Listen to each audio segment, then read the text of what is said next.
Hello everyone, मेरा नाम है अरुण चित्रा। स्टडी ग्रुप पे आपका बहुत बहुत स्वागत है। आज की वीडियो में द हिंदू एडिटोरियल कवर करेंगे। इसमें मैं आपको बताता हूँ सिंपल लैंग्वेज में इंग्लिश से हिंदी ट्रांसलेट कैसे करना है। बिल्कुल बिगिनर हैं आप तो भी आप इस वीडियो को बहुत ही अच्छी तरीके से देख सकते हैं। और अगर आप थोड़ा बहुत कॉम्प्रिहेंड कर लेते हैं तो उसके अलावा भी इसमें आपके लिए बहुत कुछ सीखने को है। इसके अंदर ग्रामर मिलेगी, आपको वोकेबलरी मिलेगी, किस तरीके से सेंटेंस को ब्रेक करना है, हर एक चीज की टेक्निक मैं आपको इन डीप बताने वाला हूँ। ठीक है, तो इसके पहले 12 वीडियोस और आ चुकी हैं, ये मेरी 13 वीडियो है एडिटोरियल को लेके। तो आप पूरी सीरीज फॉलो कर सकते हैं। अगर आपने सीरीज फॉलो करी, एक बार ये वीडियोस देख ली, तो आपको न्यूज़पेपर में बहुत ही ज्यादा कॉन्फिडेंट आने लग जाएगा और आप मेंस लेवल के क्वेश्चन को भी इजिली कॉम्प्रीहेंड कर पाएंगे। ठीक है, तो चलिए चलते हैं आज की एडिटोरियल पे। एडिटोरियल से पहले मैं आपके लिए एक बहुत ही यूनिक कॉन्सेप्ट लेकर आया हूं, नई चीज। जैसा कि आपको पता है मैं अपनी हर एक वीडियो में कुछ ना कुछ नई करने की कोशिश करता हूं। तो ये मैंने नया ये करा है कि यहाँ पर आपको एक क्वेश्चन दिख रहा होगा, इसके अंदर मैंने एरर बनाई है। तो आपको क्या करना है, एरर को फाइंड आउट करना है। और ये जो भी एरर मैं बना रहा हूँ ये deep conceptual high level error होगी, मतलब इसके अंदर कॉन्सेप्ट बहुत ज्यादा अच्छे तरीके से लगेंगे। तो आपको क्या करना है, मेंस लेवल का क्वेश्चन है, ये मैं बना के लाया हूँ पिछले एडिटोरियल से। मतलब जो एडिटोरियल मैं ले चुका हूँ या जो भी न्यूज़पेपर में एडिटोरियल आते हैं उसमें से किसी एक एडिटोरियल में से मैं क्वेश्चन फ्रेम करके आपके सामने लेकर आया। अब आपको क्या करना है, खुद से पहले 1 मिनट का टाइम लेना है और आपको इसमें एरर ढूंढनी है। ठीक है, अगर आप एरर ढूंढ लेते हैं तो बहुत अच्छी बात है। अगर नहीं ढूंढ पाते हैं तो मैं आपको बताऊंगा कि इसकी बेस्ट अप्रोच क्या है, आप किस तरीके से इतने हार्ड लेवल क्वेश्चन में भी एरर को बहुत इजीली फाइंड आउट कर सकते हैं। ठीक है, चलिए, तो आपको मैं टाइम दे रहा हूँ, 1 मिनट आप टाइम लीजिए, वीडियो को पॉज आप कर लीजिए, क्योंकि टाइम दूंगा तो मैं वीडियो लंबी हो जाती है। वीडियो पॉज करिए, अपना आंसर मार्क करिए। और जरूरी नहीं है आपका जो ऑप्शन हो और उसके अंदर आपने जो एरर ढूंढी है वही एरर हो। अगर वही एरर है और वही ऑप्शन है तब आप बेटर हैं। अगर आपका बाय चांस तुक्के से ऑप्शन सही हो जाता है तो फिर इसका मतलब आपको अच्छी तरह पढ़ने की जरूरत है। ठीक है, तो आपको एग्जैक्ट एरर ढूंढनी है। चलिए, तो वीडियो को पॉज कर लीजिए और आप अपना एरर ढूंढ लीजिए। अब मैं आपको एक्सप्लेन कर देता हूँ कि इसमें एरर कहाँ है। देखिए, सबसे पहले मान लीजिए हमारे पास कोई भी सेंटेंस आता है, तो आपको तो नहीं पता होगा एरर कहाँ होगी एग्जैक्ट। तो हमें पढ़ना किस तरीके से, हमें अप्रोच क्या रखनी है, ये सारी चीजें मैं आपको आज इस वीडियो में बहुत ही इन डेप्थ बताने वाला हूँ। हर एक वीडियो में, हर एक एडिटोरियल में एक क्वेश्चन इसी तरीके से फ्रेम करके लेकर आऊंगा। और आपको एडिटोरियल स्टार्ट होने से पहले आपको अपना दिमाग लगाना है, एरर ढूंढनी है। ढूंढ लेते हैं तो अच्छी बात है, नहीं तो आप मेरी ये अप्रोच फॉलो। देखिए, सबसे पहले आपने सेंटेंस पढ़ना स्टार्ट करा, आप यहीं से सेंटेंस को पढ़ना स्टार्ट करेंगे। आपने देखा एक प्रीपोजिशन आ रही है, तो जब भी एक प्रीपोजिशन आएगी और उसके बाद अगर कोई भी नाउन या कोई भी आर्टिकल या कोई भी प्रोनाउन लिखा गया होगा तो वो क्या हो जाएगा, इसका ऑब्जेक्ट हो जाएगा। तो इसका ऑब्जेक्ट हो गया अ नोट। फिर वापस से एडिटोरियल, वापस से प्रीपोजिशन आ गई, तो प्रीपोजिशन के बाद इंडिया WTO ऑब्लिगेशंस, ये क्या हो जाएंगे, वापस से इसके ऑब्जेक्ट हो जाएंगे।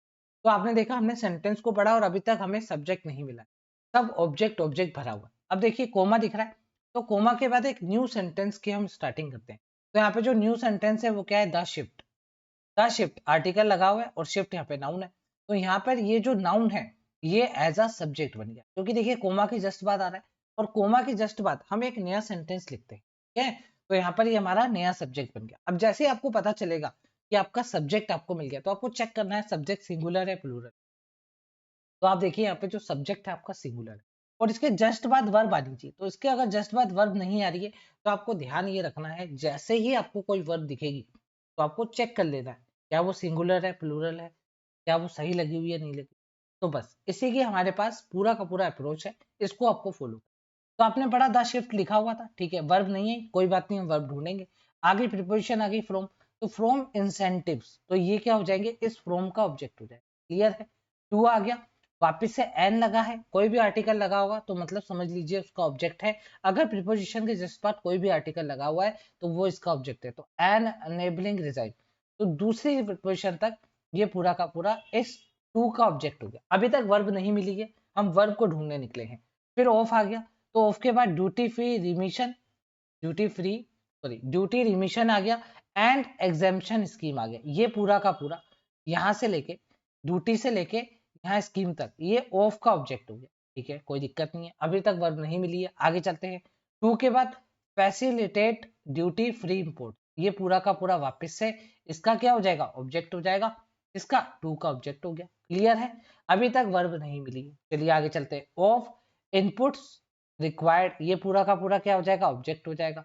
अब देखिए यहाँ पे जो इनपुट्स है ये नाउन है, ठीक है, इनपुट्स यहाँ पे नाउन है। अब आप ये रिक्वायर्ड को वर्ब मत समझना। क्यों वर्ब मत समझना? क्योंकि ये जो रिक्वायर्ड है ये as a adjective role play कर रहा है, क्योंकि मैंने आपको बता रखा है पेड कोर्स अगर आपने ले रखा है मेरा, तो एडजेक्टिव पीछे भी आ जाते हैं और एडजेक्टिव नाउन के जस्ट पास में भी आप लिख सकते हैं। आगे चलते हैं। फॉर एक प्रीपोजिशन है, तो फॉर बूस्टिंग एक्सपोर्ट। अब देखिए जैसे यहाँ पे बूस्टिंग आया तो ये भी वर्ब नहीं है, ये एक्सपोर्ट को एडजेक्टिव की तरह इसमें यूज करा गया है वर्ब के अंदर आईएनजी। तो यहाँ पे फॉर बूस्टिंग एक्सपोर्ट वापस से इसके ऑब्जेक्ट। क्लियर है? तो आप देख रहे हैं द शिफ्ट से हमारा सब्जेक्ट हमारे को मिला हुआ था और अभी तक इसकी वर्ब नहीं मिली थी। अब देखिए लास्ट में जाके इसकी वर्ब लिखी हुई। अब आप बताइए क्या इसके लिए हैव बीन आएगा? द शिफ्ट के लिए आप हैव बीन लिख सकते हैं? नहीं लिख सकते, क्योंकि द शिफ्ट सिंगुलर है और हैव प्लूरल के लिए यूज होता है। तो यहाँ पे हमें क्या करना पड़ेगा, हैज बीन करना पड़ेगा। तो इसके अंदर हमारी जो एरर निकली वो निकली ऑप्शन नंबर डी में। तो ये था आपका मेंस लेवल का क्वेश्चन। इसमें कुछ नहीं करना था आपको, बस आपको सब्जेक्ट से लेके वर्ब तक पूछना था, ऑब्जेक्ट को आइडेंटिफाई करते हुए और ऑब्जेक्ट को रास्ते से हटाते हुए आप पहुंच जाएंगे सीधा वर्ब के ऊपर। अब ये हैज आप सीधा रिलेट कर पाएंगे इस द शिफ्ट से। क्लियर है सभी को? देखिए मेंस लेवल का क्वेश्चन हो या प्री का क्वेश्चन हो, अगर आपके कंसेप्ट अच्छे हैं, अगर आपने ऑब्जर्वेशन अच्छी कर रखी है, तब जाके आप कोई सा भी क्वेश्चन आपके सामने आ जाए आप उसमें एरर हैं, ठीक है। तो ये सब चीजें जो भी इन डेप्थ मैंने आपको बताया, ये सब मैं आपको अपने पेड बैच में सिखाता हूं। अगर आपको पेड बैच लेना है, डिस्क्रिप्शन लिंक में, डिस्क्रिप्शन बॉक्स में जाके उसका पूरा लिंक है, आप वहां से जाके ऐप डाउनलोड करके बाय कर सकते हैं।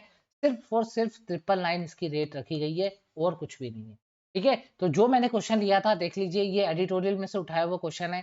यहाँ से मैंने ये लाइन ली और मैंने इस हैज को काट के हैव कर दिया। क्यों हैव कर दिया?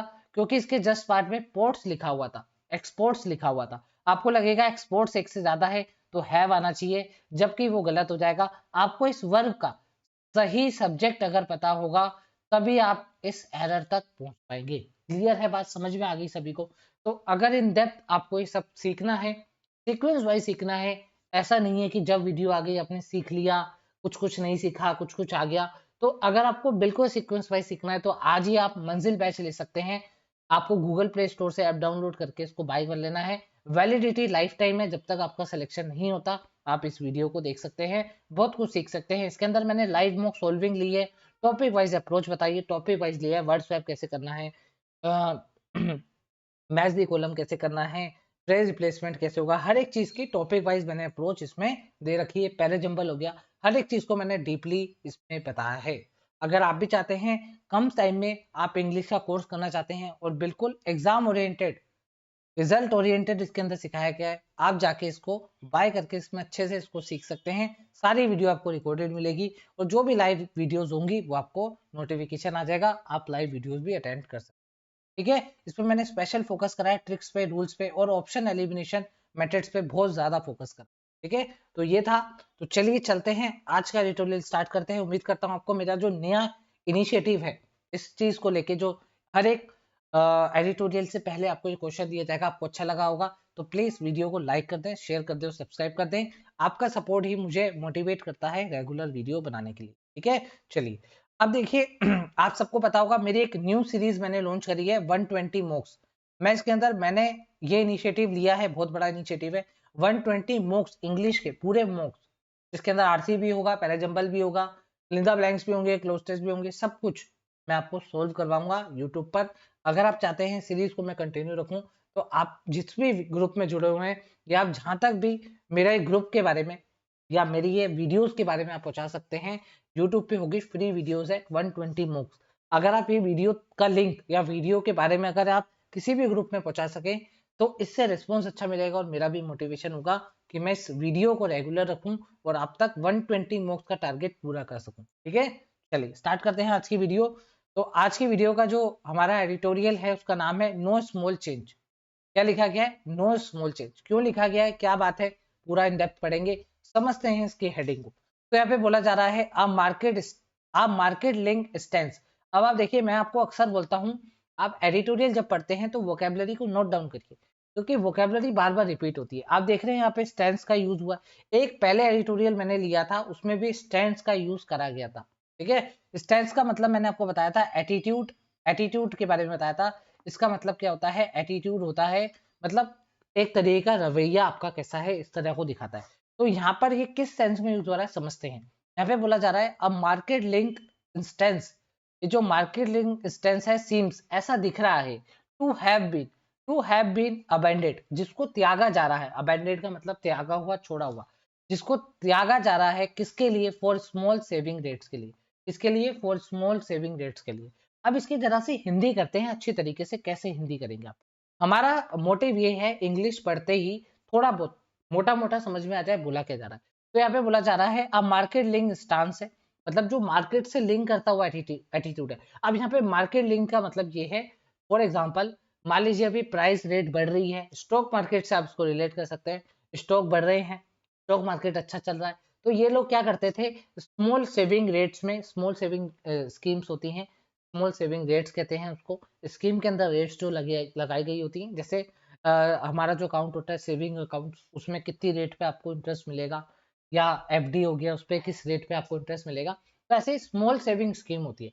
ये आप ज्यादातर पोस्ट ऑफिस में कर सकते हैं, बैंक्स में भी कर सकते हैं, लेकिन ज्यादातर पोस्ट ऑफिस में यूज। इसके अंदर क्या होता है, बहुत छोटे अमाउंट में आप पैसा इन्वेस्ट कर सकते हैं, या पैसा आप डिपॉजिट कर सकते हैं, उसके ऊपर आपको गवर्नमेंट इन्वेस्ट इंटरेस्ट रेट देती है। तो बात ये हो रही है कि भाई अब इन्होंने क्या करा है, जो मार्केट लिंक्ड स्टांस होता है, मार्केट लिंक्ड एटीट्यूड होता है, जो स्टॉक मार्केट से जुड़ा होता है कि स्टॉक मार्केट बढ़ेगा तभी हम रेट बढ़ाएंगे, घटेगा तो हम रेट उतनी रखेंगे या कम कर देंगे, ठीक है। तो वो इन्होंने अभी के लिए ऐसा दिख रहा है कि अभी के लिए इन्होंने उसको अबैंडेड कर दिया, त्याग दिया, उसको छोड़ दिया। किसके लिए छोड़ दिया, फॉर स्मॉल सेविंग रेट्स के लिए उसको छोड़ दिया। ऐसा क्यों करा है, इन डेप्थ पढ़ेंगे, बहुत ही डीपली इसका एनालाइज करेंगे, और बिल्कुल एक फ्रेशर की तरह, एक फ्रेशर स्टूडेंट किस तरीके से पढ़ेगा, बिगिनर स्टूडेंट किस तरीके से कॉम्प्रिहेंड करेगा, वो मैं आज आपको बताने वाला हूँ। अगर आप इसकी प्रैक्टिस डेली लाइफ में करते हैं, अगर आप एक मंथ तक कर लेते, तो आपको बहुत यूजफुल रहेगा ये मेरा ट्यूटोरियल का वीडियो, ठीक है। चलिए स्टार्ट करते हैं। ये रहा वही स्लाइड है, ठीक है, थोड़ा सा मैंने बड़ा कर लिया है।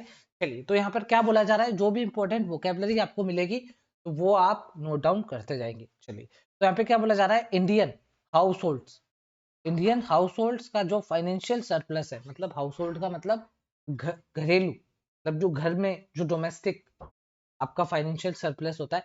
सरप्लस का मतलब होता है एक्स्ट्रा, एक्स्ट्रा चीज। मान लीजिए आपने, सपोज करिए आपकी जितनी भी सैलरी है, सपोज कर लेते हैं आपकी 30,000 सैलरी है, 30K सैलरी है, तो मान लेते हैं आपने इसमें से 25K खर्च कर दिया। अब आपका जो 5K बच रहा है, मतलब 5,000 बच रहा है, ये आपका सरप्लस अमाउंट हो गया। अब आप क्या करेंगे, जो 5K बच रहा है इसमें से कुछ का आप जरूरत की चीजें ले लेंगे, ठीक है, या आप कहीं इन्वेस्ट कर देंगे, और कुछ अमाउंट आप डिपॉजिट कर देंगे बैंक में, पोस्ट ऑफिस में। तो उसको हम कह रहे हैं, वो जो सरप्लस अमाउंट है जो आप डिपॉजिट कर रहे हैं, जो इंडियन हाउस होल्ड का जो फाइनेंशियल सरप्लस अमाउंट, सरप्लस से रिलेटेड इतना सही है कि आपने सारी चीजें खर्च कर दी, उसके बाद आपके पास जो एक्स्ट्रा पैसा बच रहा है, आप उसको जो सेव कर रहे हैं, उसकी यहाँ पर बात हुई है। तो जो आपका सरप्लस अमाउंट है, आप पार्क कर रहे हैं, पार्क का मतलब आप लगा रहे हैं, जमा कर रहे हैं, कहां पर, इन स्मॉल सेविंग स्कीम्स में, ठीक है। क्या है इसका मतलब, समझते हैं अच्छे तरीके से। देखिए क्या बोला जा रहा है, इंडियन हाउस होल्ड का जो फाइनेंशियल, जो पैसों से रिलेटेड सरप्लस है, जो अमाउंट है, ये लोग पार्क कर रहे हैं, कहाँ पे पार्क कर रहे हैं, पार्क मतलब डिपॉजिट करना, कहाँ पे कर रहे हैं, इन स्मॉल सेविंग स्कीम्स में। जो स्मॉल सेविंग स्कीम्स है उसके अंदर ये पार्क कर रहे हैं, मतलब डिपॉजिट कर रहे हैं, जो कि ऑपरेट की जाती है, ऑपरेट की जाती है बैंक्स के द्वारा एंड पोस्ट ऑफिस के द्वारा। अब देखिए आर्टिकल, सॉरी, प्रीपोजिशन बाय लगा है, तो बाय से पहले अगर आप कोई भी वर्ब लिखेंगे तो वो जनरली V3 में आती है, लेकिन कभी कभी आपको ING फॉर्म में भी देखने को मिल सकती है, लेकिन जनरली वो V3 में आती है।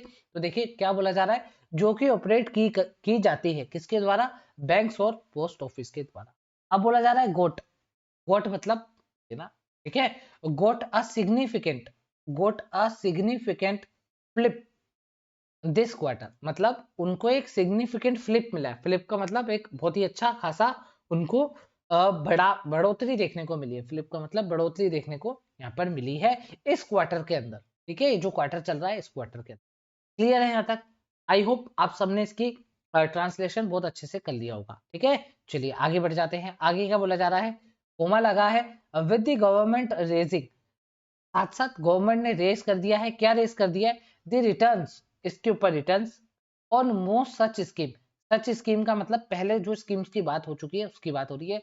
सच स्कीम का मतलब स्मॉल सेविंग स्कीम्स की बात हो रही है। तो बोला जा रहा है गवर्नमेंट ने रेज कर दिया है इसके ऊपर रिटर्न ऑन मोस्ट, मोस्ट मतलब ज्यादातर सच स्कीम पे कितना, बाय, अब देखिए इसके पहले वर्ब नहीं है ना, तो वर्ब की थर्ड फॉर्म नहीं आएगी। स्कीम दे रखा है, नाउन है, तो कोई दिक्कत नहीं। बाय 0.1 टू 0.7% पॉइंट, मतलब 0.1 से 0.7% पॉइंट तक इन्होंने रिटर्न को रेज कर दिया है। रेस का मतलब बढ़ा दिया है। क्लियर है बात, समझ में आ रही है सभी को? हम्म चलें आगे, यहाँ तक सबको समझ में आ गया। आगे बोला जा रहा है, और जो भी चीज आपको समझ में नहीं आएगी आप उसको कमेंट में बहुत अच्छे से लिखिएगा, सर ये चीज मुझसे नहीं होती है, समझ में नहीं आ रही है। आप नेक्स्ट वीडियो में या इसमें थोड़ा सा अच्छे से आप बता दीजिए, तो मैं उस पर फोकस करके आपको मैं बता दूंगा। चलिए आगे चलते हैं। This constituted the third successive hike, ये जो चीज हुई, ये जो रेट बढ़ी, ये कंस्टिट्यूटेड मतलब ये पक्का कर रही है या ये कंस्टिट्यूट कर रही है, एक नियम सा बना रही है। क्या बना रही है? The third successive hike, third successive मतलब तीसरी बार लगातार हाइक देखने को मिला है in the rates that are reset each quarter. क्या बोला जा रहा है? देखिए बहुत इजी है। दिस कंस्टिट्यूटेड, मान लीजिए आपको इसका मतलब नहीं, ये तो पता है ना, द थर्ड सक्सेसिव हाई है, ये थर्ड सक्सेसिव हाइट है किसमें? इन दी रेट्स, रेट्स के अंदर। डैट आर, डैट एक रिलेटिव प्रोनाउन है, इसके एंटीसीडेंट के अकॉर्डिंग ही आप यहाँ पे वर्ब लगाएंगे, तो रेट्स प्लूरल है इसलिए आ रहा है। आर रीसेट ईच ईयर, जो कि हर क्वार्टर में रीसेट करी जाती है, तो ये इसका थर्ड सक्सेसिव हाइक है, मतलब 3 बार लगातार बढ़ा है। However, हालांकि the breadth of the scheme covered was wider than on the last two occasion, बोला जा रहा है हालांकि अभी की जो बढ़ोतरी है वो सबसे ज्यादा है, वाइडर मतलब सबसे बड़ी है, सबसे ज्यादा है। कब से? देन, कब से कंपेयर किया जा रहा है? वाइडर मतलब ईआर वाला वर्ड है तो देन आएगा। Then on the last two occasion, जो लास्ट के जो 2 ओकेशन रहे उससे अगर कंपेयर करें तो इस बार का वाइडर है। क्लियर है बात? चलिए आगे बढ़ जाते हैं। क्या बोला जा रहा है? देखिए 3 बार लगातार बढ़ा, लेकिन इस बार का ज्यादा है पिछले 2 साल से बढ़े हुए से। 2 ओकेशंस का मतलब जो पहले बढ़ चुके हैं उनसे अगर अपन कंपेयर करें। आगे बढ़ते हैं। 4 अक्टूबर, अक्टूबर 2022 की अगर बात करें, 4 अक्टूबर 2022 टू दिसंबर 2022। अब आप यहाँ पे फ्रॉम नहीं लगा सकते, यहाँ पे बोल रहा है अक्टूबर के लिए और दिसंबर के लिए। A mere 0.1 to 0.3% hike was announced on just 5 of the dozen small saving scheme।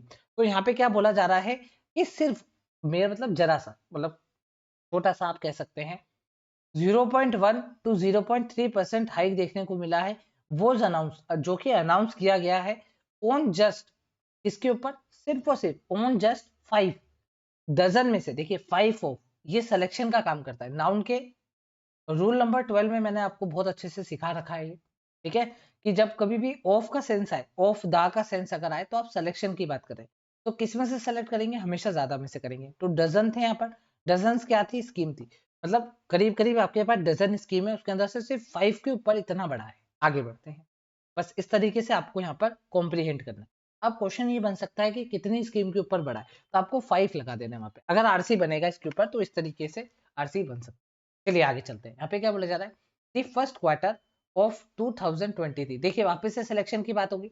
2023 का जो फर्स्ट क्वार्टर है, यहाँ पे पोजेशन का सेंस भी दे, तो यहाँ पे बोला जा रहा है जो फर्स्ट क्वार्टर है 2023 का, उसमें ऐसा देखा गया है, so another 0.2 to 1.1% point hike.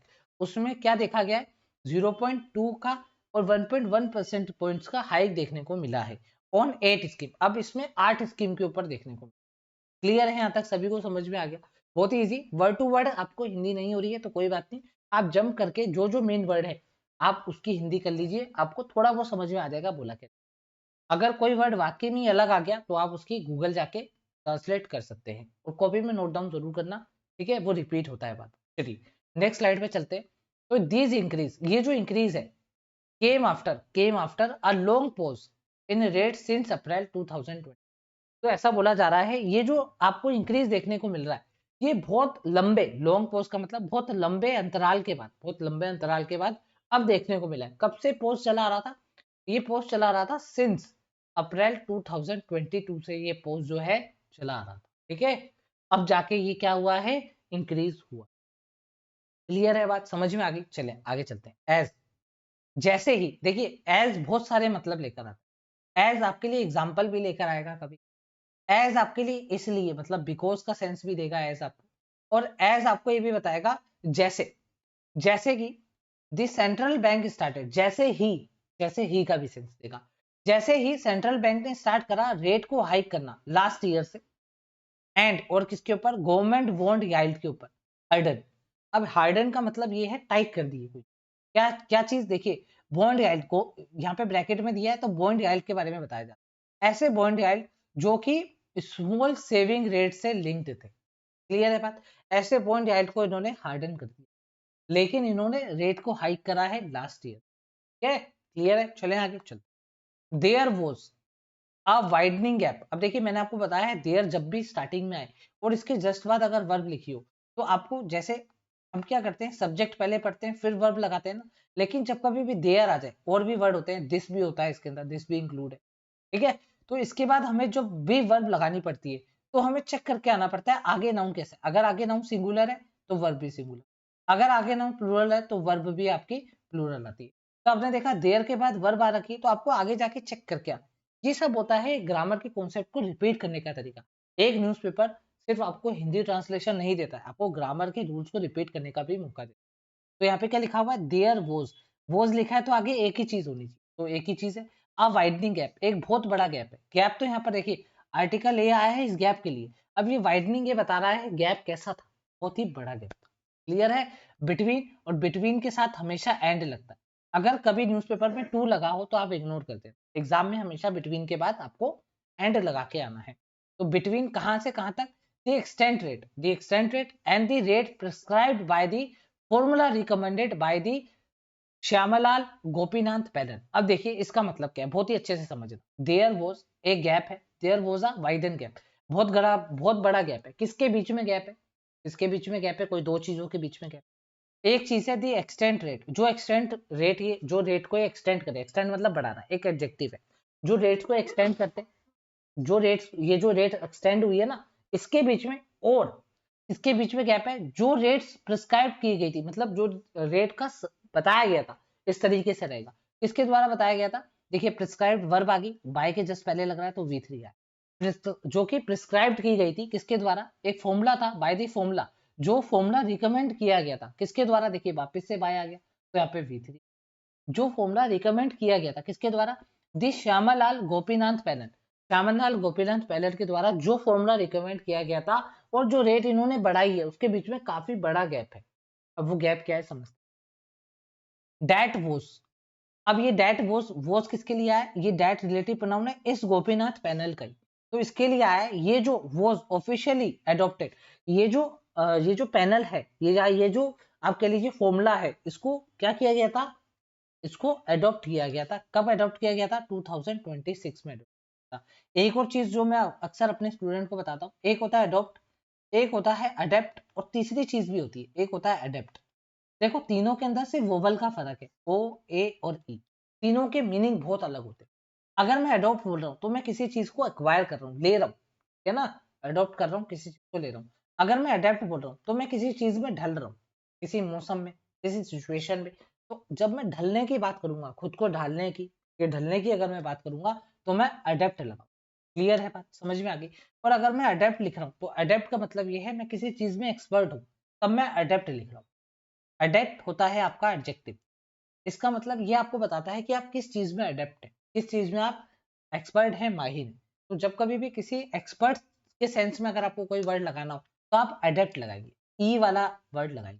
ई से एक्सपर्ट और अडेप्ट के अंदर ई आ रहा है तो आप एक्सपर्ट। क्लियर है? इस तरीके से आप, ठीक है, चलिए आगे बढ़ते हैं। तो मेरी एडिटोरियल वीडियो में आपको ट्रांसलेशन तो मिलेगा, ग्रामर के स्ट्रक्चर भी मिलेंगे और कुछ और डीप नॉलेज भी मिलेगी जो आपको ऐसे कभी नहीं मिली होगी किसी और वीडियो। ठीक है, चलिए तो यहाँ पे क्या बोला जा रहा है, दिस गैप, ये जो गैप है, ठीक है। अब देखिए यहाँ पे दिस का यूज किया गया है, मतलब इस गैप की बात पहले हो रखी है। तो देखिए यहाँ पे आर्टिकल ए लगा के बताया गया था, इस गैप की बात हो रखी है। तो ये पैराजिम्बल में काम, पैराजिम्बल वाली वीडियो में बहुत अच्छे से, पेड बैच आप ज्वाइन करिए, आपके पैसे बिल्कुल भी वेस्ट नहीं जाएंगे, आप जितना इन्वेस्ट करेंगे उससे ज्यादा आपको मिलेगा।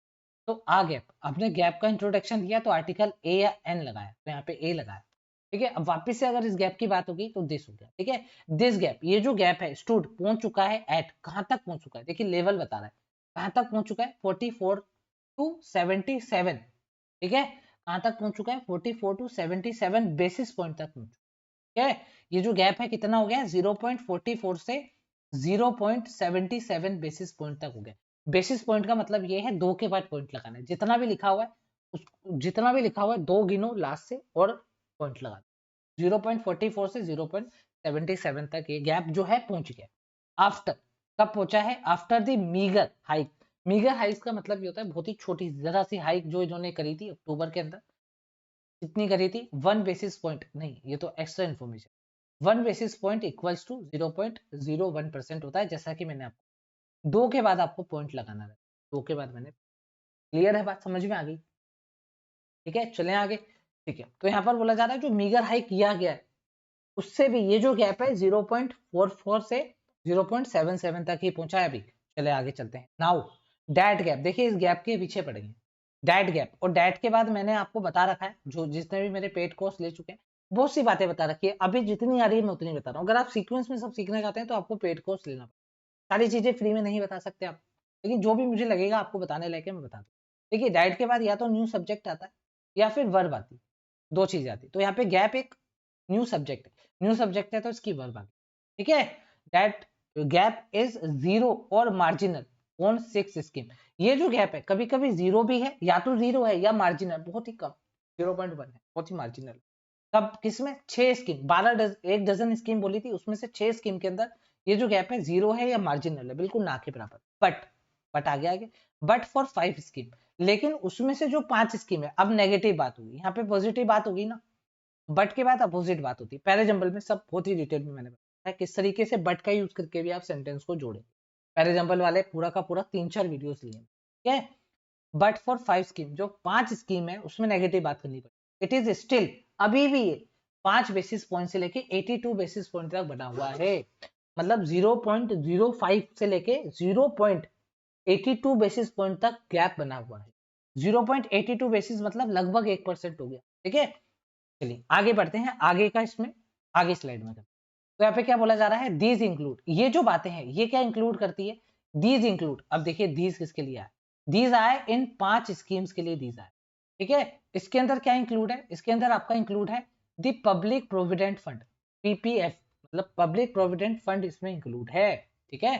चले आगे, हुज रेट, जिसकी रेट, रेट से एक नाउन है, इसके पहले आपके पास पोजेसिव एडजेक्टिव आएगा, रिलेटिव प्रोनाउन का इन डेप्थ पूरा का पूरा मैंने बहुत अच्छे तरीके से एक पूरा पार्ट ही ले रखा है प्रोनाउन चैप्टर का, रिलेटिव बहुत अच्छे से पढ़ के आना, इसमें एरर बन जाता, ठीक है। तो यहाँ पर क्या बोल रखा है, हुज, ठीक है, ठीक है, हुज रेट, जिसकी rate have been frozen, frozen मतलब अटकी हुई, फ्रीज मतलब अटकना, जमा देना, फ्रीज की थर्ड फॉर्म लगानी पड़ेगी क्योंकि हैव बीन के बाद थर्ड फॉर्म आती है आईएनजी फॉर्म, जो कि अटकी हुई है, कहां पे अटकी हुई है, 7.1%, इस तरीके से पढ़ना, ऐसे पढ़ना होता है एडिटोरियल, और कुछ भी नहीं, बहुत सिंपल लगे, इस तरीके से पढ़िए, बहुत सिंपल लगे, ठीक है। जिसकी रेट, ये पब्लिक प्रोविडेंट फंड की जो रेट है ये अटकी हुई है 7.1% पे आके अटकी हुई है, और कब तक अटकी हुई है, फॉर 3 ईयर, 3 साल से अभी यहीं पे अटकी हुई है। Now and should have phased, बोला जा रहा है नाउ 3 इयर्स, नाउ अभी, नाउ का मतलब 3 साल तक ये यहीं पे अटकी हुई है। एंड शुड हैव का मतलब कोई चीज जरूरी है, शुड हैव फेज्ड, जो कि फैच खिंच जानी चाहिए थी या आ जानी चाहिए थी, कहां पे आ जानी चाहिए थी, 7.72% तक आ जानी चाहिए थी, कब, लास्ट अक्टूबर पे। अब देखिए यहां से एक रूल आपको मैं और सिखा देता हूँ टेंस का, बहुत important.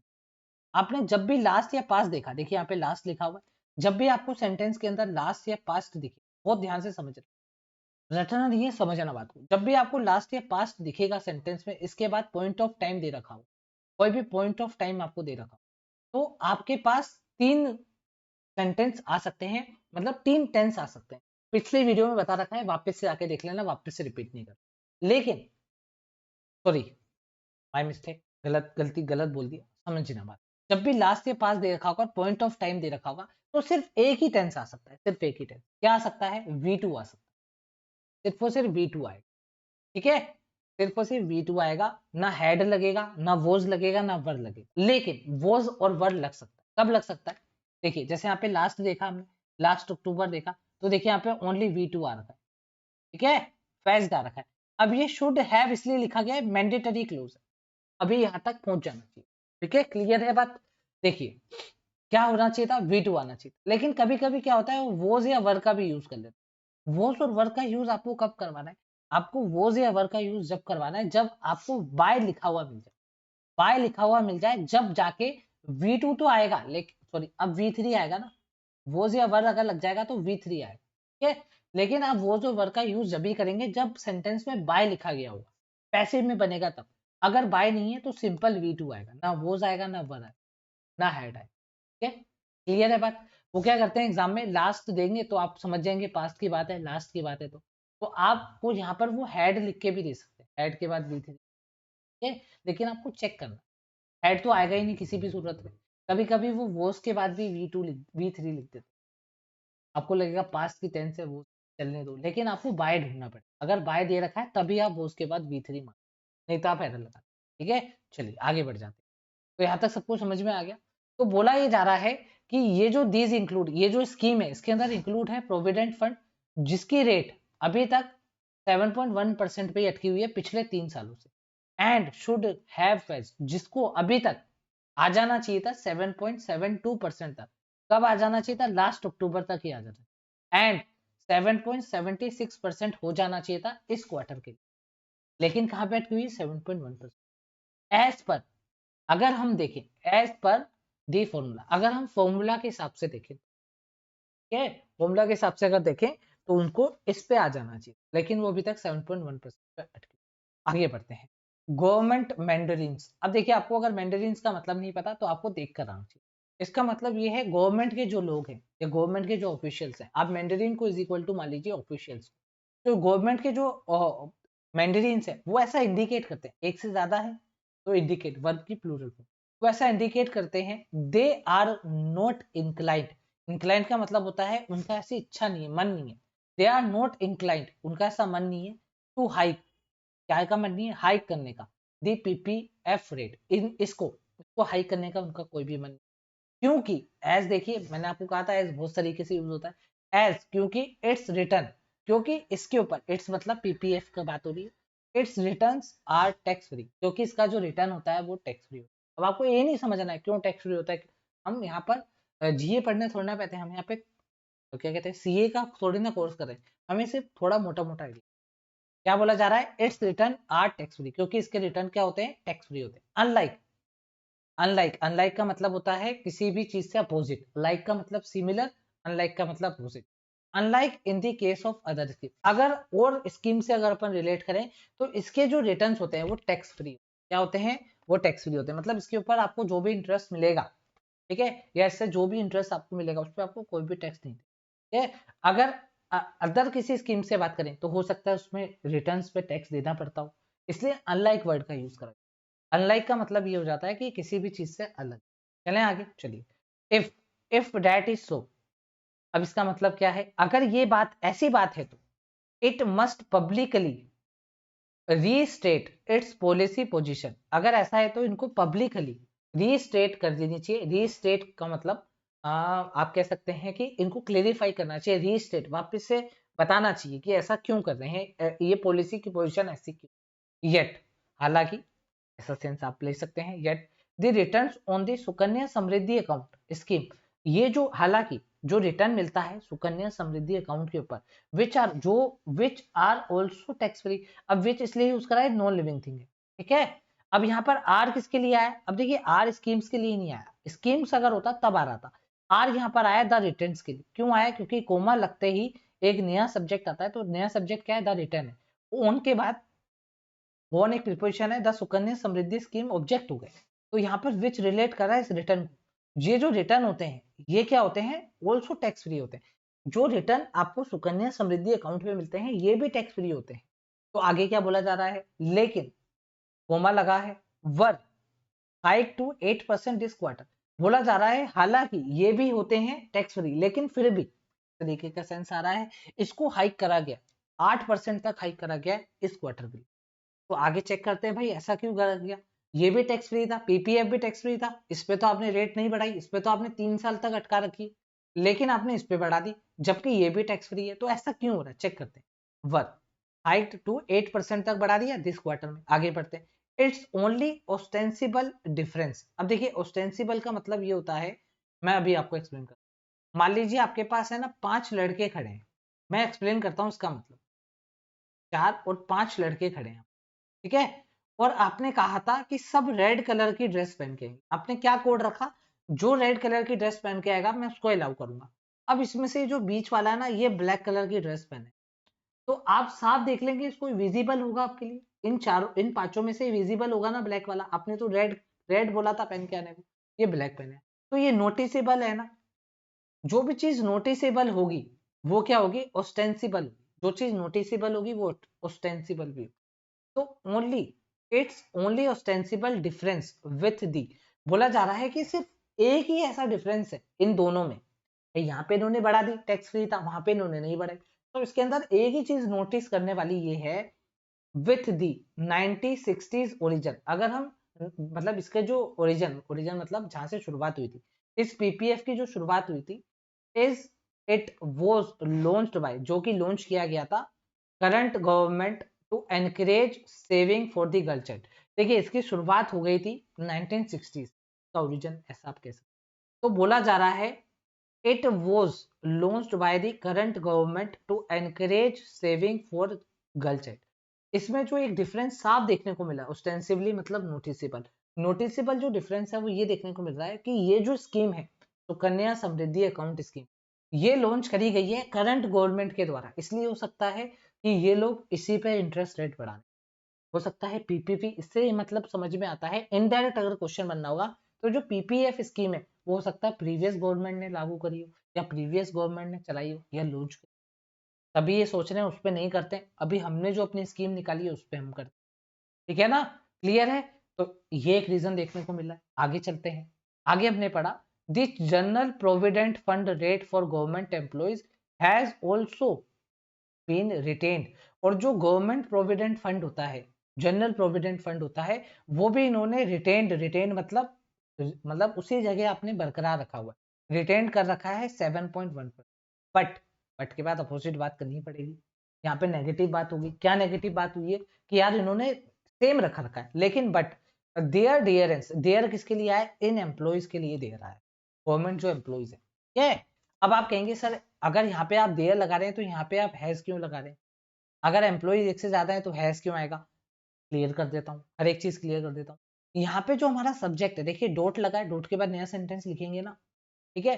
The general provident fund rate, ये है हमारा सब, क्या है, the general provident fund rate, ये हमारा क्या है, सब्जेक्ट है, ठीक है। फोर के बाद जो गवर्नमेंट एम्प्लॉयज हो गया, ये हमारा ऑब्जेक्ट हो गया, इसलिए इसके लिए वर्ब नहीं है। वर्ब हमेशा सब्जेक्ट के लिए आती है, ऑब्जेक्ट के लिए वर्ब नहीं।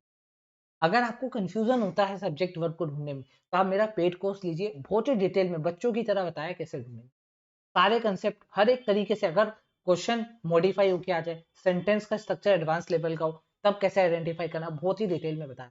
मिक्स एरर के करीब करीब 50 क्वेश्चन मैंने कराए हैं, हर टाइप के, ठीक है। तो आप पेड कोर्स लीजिए, टेंशन फ्री रहिए, आपके पैसे बहुत सही जगह इन्वेस्ट हो, ठीक है।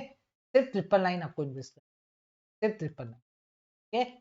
तो डिस्क्रिप्शन बॉक्स में उसका लिंक है, जाइए ऐप डाउनलोड कीजिए और बाय कीजिए, और लगातार वीडियो देख मारिए, ठीक है। चलिए, तो हैज आया है इसके लिए, the general provident fund rate के लिए हैज आया, ठीक है। आगे चलते हैं, ऑल्सो बीन रिटेन, अगर हैज आया तो वर्ब की थर्ड फॉर्म चाहिए होगी, तो देखिए यहाँ पर वर्ब की थर्ड फॉर्म मारी गई है, बीन रिटेन, कब है, एट 7.1%, वो अभी तक बरकरार है, इसलिए हैज बीन का यूज।